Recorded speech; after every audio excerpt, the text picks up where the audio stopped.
နဲ့တကယ်လို့ရှာမယ်ခါလေးချမယ်ကဲမပို့တော့မယ်ဒီကွက်လေးက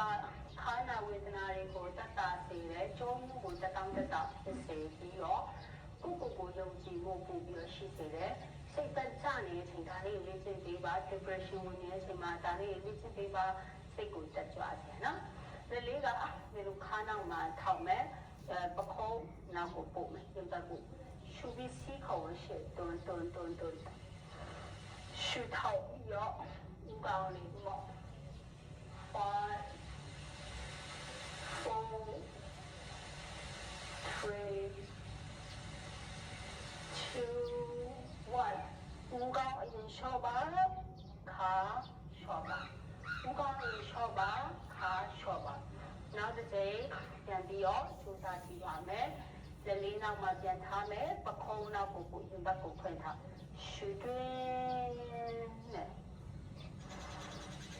ရှူထောက်မောထားမောင်းလေးတော့နေတစ်ခုပေါင်းရှော့ခါရှော့ဟုတ်ပြီဒီခါကျရင်လက်ကခြေဖနှောင်းမှာတက်ကိုင်မယ်ညာဘက်လက်ညာခြေဖနှောင်းဘက်လက်ပေခြေဖနှောင်းတော့ကိုင်ကိုကြိုးစားမယ်မရတဲ့သူကဒီမှာ yoga block တုံးလေးကိုဒီလိုလေးခြေဖနှောင်းနာမှာအရင်ထားပြီးတော့ရတယ်နော်လက်ကိုဒီလိုထားလိုက်မယ်စီးခုံအရှိတွန်းမယ်ရှူထောက်ဦးကောင်းရင်ပေါ့ဒီမှာဦးကဘလော့တုံးအရင်တော့ကိုင်လို့ရတယ်စီးခုံအရှိတွန်းနော်ရတယ်ဆိုရင်ဘလော့တုံးမတုံးပဲနဲ့ခြေဖနှောင်းမှာတက်ကိုင်တော့ကိုင်ပြီးတော့ဒီလိုတင်ပါရအနောက်ရောက်နေတင်ပါအရှိတွန်း